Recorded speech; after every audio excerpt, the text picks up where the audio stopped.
Welcome back to Derm Talk. I'm your host, Dr. Shinjita Das, and today I'm very excited to invite Dr. Susan Huang to talk to us about common skin growths. Dr. Huang graduated in 2013 from the Harvard Dermatology Residency Program and is currently faculty at the Beth Israel Deaconess Medical Center and is a clinical instructor at Harvard Medical School. She's got a particular interest in patient education, technology, and even has a fantastic blog called Derm Bites at www.dermbytes.com. So I'm very excited to welcome her. Thanks for joining us. Thanks so much for having me, Dr. Das. All right, so today we're going to be talking about common skin growths, and the first thing I want to get into before we start talking about these is what should people expect the first time that they're coming to a dermatologist's office? So your dermatologist will start out by taking a history. What that means is they'll ask you a series of questions. Most importantly, they'll find out what skin issues you're concerned about, and also if you have any history of a skin cancer. After that, your dermatologist will proceed to doing a skin check, and they'll usually take a look at the entire skin surface. Now, say you just had one spot that you're concerned about. You might think that the dermatologist would only look at that spot. But sometimes it's helpful for your physician to actually see everything because they might note something of concern that you hadn't noted yourself. Exactly. And one of the things that we'll be emphasizing throughout this episode is if you ever notice something, a growth that you're not sure about, if it's growing rapidly, changing, if you're at all in doubt, don't hesitate to call your dermatologist or to schedule an appointment with your primary doctor. All right, so with that set up, let's go ahead and start with a little quiz for the audience. So here are the three most common types of brown spots that patients come into my office with, and frequently they'll call all three of these quote-unquote moles. Now, taking a look at these pictures, I want the audience to pick out what they think is the true mole. We'll give you guys a moment to take a look at that. And the answer is C. So this is the mole. And Dr. Huang, can you tell us a little bit more about moles? Yeah, so moles are benign growths, and by benign we mean that they're not cancerous, they're not dangerous. Moles can look very similar to those other brown growths, so it's definitely important to have someone who's trained in the skin take a look and help you differentiate between these different growths. Now, moles are benign, and they can be either flat or they can be raised. They can even be a combination like the photo that you showed. They can occur anywhere on the body, so from the scalp to the face, the torso or the extremities. They can even occur in the back of the eye, believe it or not. Moles, we often tell people to follow a mnemonic when evaluating their own moles. And then that mnemonic is A, B, C, D, E. So A stands for asymmetry, B for border irregularity, C for colors, different colors or changing colors, D for diameter, so a diameter larger than 5 millimeters or the size of a pencil eraser, and E is probably the most important part of this mnemonic, and that stands for evolution, so the concept of change. So your skin doctor might say, look at your skin once a month, and the reason they do that is if you notice a change in your existing growths, that spot, that growth is changing too fast, and you should have your skin doctor take a look at that. Exactly. So let's go to image A. This is called a seborrheic keratosis, and your dermatologist might abbreviate it and call it an SK for short. As you can tell from this image, they have a stuck-on appearance and can range in a variety of colors, ranging from tan to dark brown to even black. So Dr. Huang, can you tell us a little bit more about what body parts we might find seborrheic keratoses on and what to look for with them? So similar to moles, they can really occur on a number of areas on your skin. So they can happen on the scalp, on the face, on the neck, on the torso, and on the extremities. In terms of what they look like, just exactly what you said, they have this kind of stuck-on, warty appearance, and they can range in colors too, so from skin-colored or whitish to brownish. Great, and this is something that your dermatologist might also call an aging spot, and if you have one seborrheic keratosis or SK, it's very likely that you'll develop more in the future. And frequently, seborrheic keratoses are genetic. So if you're wondering if you're going to develop these, take a look at your parents' back, and that'll give you a sense of whether you have the genetic components to develop these as you age. And the thing that I want to emphasize, like you did, is that these are benign, meaning that they don't have the potential to become skin cancers, but they're oftentimes difficult to differentiate from moles. So it's very important that if you see these growths and you're not sure what they are, go ahead and have your dermatologist take a look. And finally, this last brown spot in image B is called a lentigo. Dr. Huang, tell us a little bit more about this type of growth. So lentigo is often the result of sun. So you might see more of these growths in sun-exposed areas like the face, the neck, the upper chest, or on the backs of your hands or on the arms. They're frequently known as aging spots or as liver spots. Now, in and of themselves, they're harmless and not worrisome at all, but for some people, it's of cosmetic concern. And in that case, you might want to talk to your dermatologist about different cosmetic treatments that can be used to lighten these brown spots. Exactly, and your dermatologist will emphasize if they see a lot of these lentiginous, the plural for lentigo, if they see a lot of these on your skin, it would suggest that you've had quite a bit of sun exposure during your earlier years. And so for patients with fair skin, it does indicate with increased sun exposure that you are at increased risk of developing skin cancers in the future. And so definitely you want to keep a close eye on your skin for this. Great, so we've been able to identify the 3 most common types of brown spots. Now the next question that you're going to get in the office, so as soon as you've identified them, is, well, how do I get rid of these? What treatments do you recommend for patients? So that's a really great question, and that's a very frequent question that we get asked. So moles, if they're benign looking, meaning if they don't look like they're worrisome, like they might actually be a melanoma, which is a type of skin cancer, then we tend to leave them alone. Occasionally, because of their appearance, or if they get caught on clothing, people might want them cosmetically removed, and that can be done through a dermatologic surgeon. The second type of spot, the seborrheic keratosis, or the SK, those can be removed through a variety of methods. So sometimes we use a cold spray. We call that cryotherapy. We can also scrape it or burn it with a little electric needle. And the last spot, the lentigo, or that little sun freckle, we can use a laser that will decrease the pigments. And then sometimes there are also bleaching creams or chemical peels that can be helpful.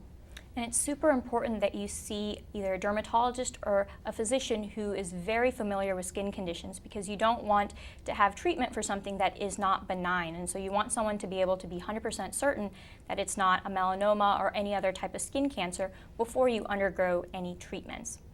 So the next question that you're going to get is, a lot of these procedures that you're talking about are in office. Are there anything over the counter that people could try? You know, I want to emphasize that if you have a concern about the cosmetic appearance of one of these, to actually first talk to your dermatologist or your physician to A, make sure that it is indeed a benign growth and it's not cancerous, and B, so you can get more information about the best treatment for them. There are some skin lightening agents that are available over the counter that could, for instance, be used for the lentigo, but you really want to talk to your dermatologist about finding the right treatment for each of these spots. And I'll echo what Dr. Huang said. Usually there's nothing really great over the counter for this, so see your dermatologist and discuss the appropriate treatments. All right, so to summarize, we've talked about the 3 most common types of brown growths that we see in a dermatologist's office: the common mole, seborrheic keratosis, and lentigo. So let's move on now to the next growth. As you can see in this image here, this is a very common type of red growth. A red bump that you might see on your skin. And if you take a look at your skin right now, you might notice that you have a few of these on your own skin. So can you tell us a little bit more about these red growths? Absolutely. So these are called cherry angiomas, and the cherry refers to the bright red color, and the angioma refers to the fact that it's made from vessels, big vessels. Now they can be flat or they can be raised, and sometimes they'll even have a stalk that they're hanging off of. They usually do not cause any problems. They don't itch or bleed, but if they're a little bit larger, they can get caught on clothing, and if traumatized, they could bleed. So in the case that they're bothersome either cosmetically or they've become irritated, then you can go ahead and seek removal. And you would want to talk to your dermatologist about that, because removal can range from laser treatments to using an electric needle or surgically removing these spots. Great. Let's talk about another skin growth called skin tags, and this is very common. We often see them around the neck, the armpits, or even on the inside of the thighs. Can you tell us a little bit about what they look like, as you guys can see from the image, and how you would treat them? Yeah, so as shown in the image, skin tags are these soft, gross outpouchings of skin, so they tend to be skin colored, and they really like the areas of skin folds. So Dr. Das, like you were saying, the neck, the armpits, and the groin folds. And because of that, they often become irritated because they're caught in these folds, or they can get caught on clothing or on jewelry like a necklace.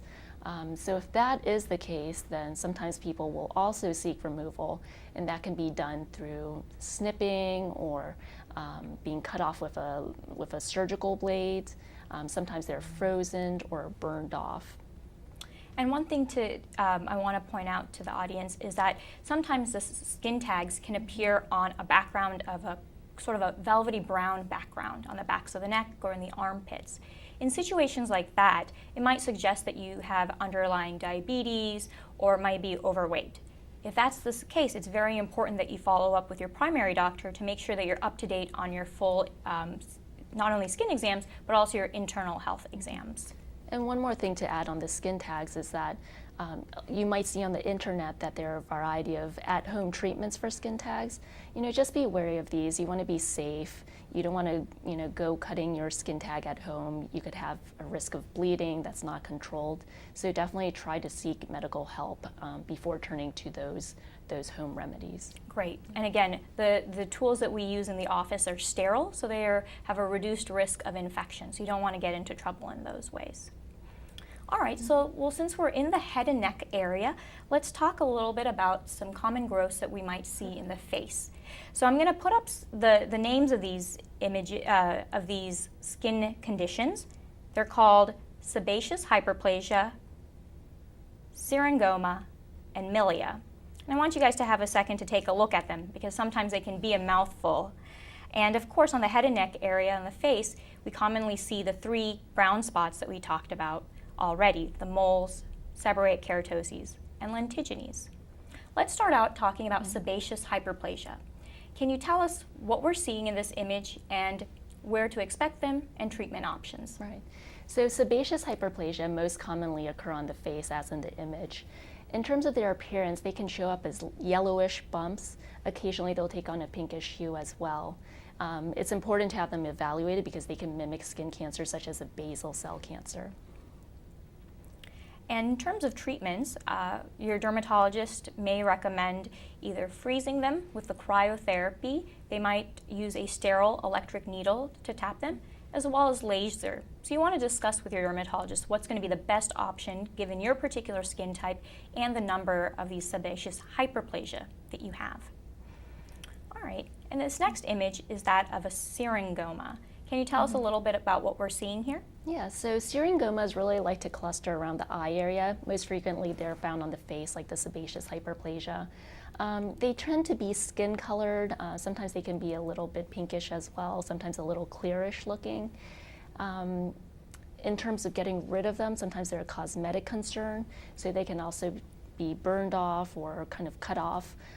There's a high chance of recurrence. They're essentially comprised of overgrowth of sweat glands.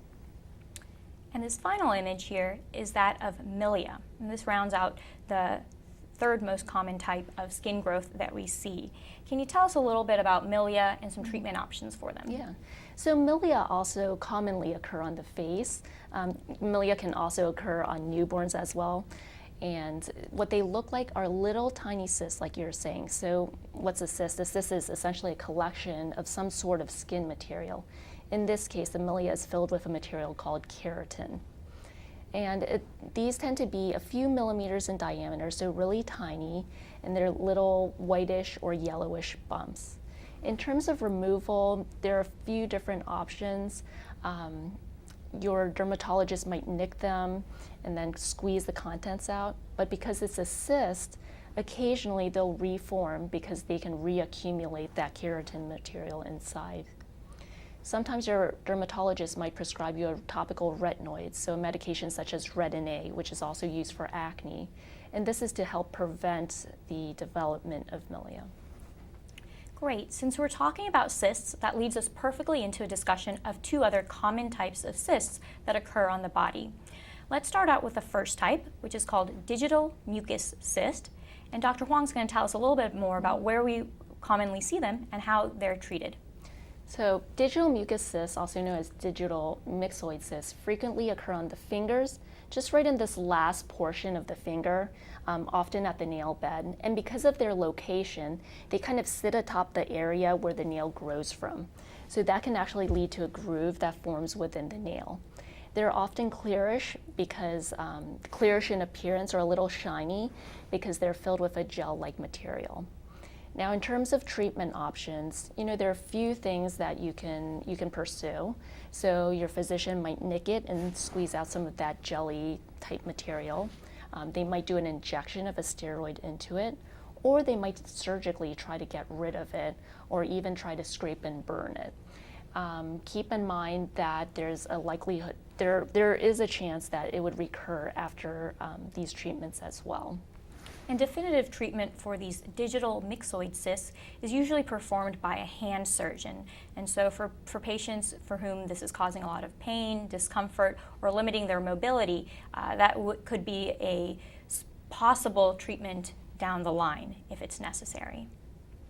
And then the second type of common cyst that we see are epidermal inclusion cysts. Tell us a little bit about those. Yeah, so epidermal inclusion cysts are somewhat similar to the milia that we had talked about before, in that they're cysts that are collections of normal skin material, in this case keratin type material as well. They often have a little central punctum, so that looks like a little blackhead. They're firm, and the firmness is just kind of reflective of all that keratin that's accumulated inside the cyst. They can occur in a number of areas, so really anywhere on the skin surface, but we often see them on the trunk. But they can also be on the face, the extremities, or even the scalp. Occasionally, they get inflamed or irritated, and when that occurs, they become reddish. They can also become infected. Now, if they're inflamed or irritated or infected, your dermatologist might recommend hot compresses. They might do a little steroid injection into the cyst, or they might give you some oral antibiotics. Now, some people pursue removal of these cysts by surgery. You don't want to have surgery done when the cyst is inflamed or irritated or infected, but once the cyst is calm and there's no signs of inflammation or infection, then a surgeon can go ahead and cut that out for you. And that's something that even your dermatologist could do for you if he or she specializes in skin surgeries. You don't necessarily have to go to a general surgeon for this type of excision of a cyst. It's something that can be done in the office usually within 30 minutes with local anesthesia. So it's usually very quick and easy to do in the office. Yeah, absolutely. And since we're talking about lumps and growths with this cyst, there's another type of growth that can very commonly look like a cyst but feels very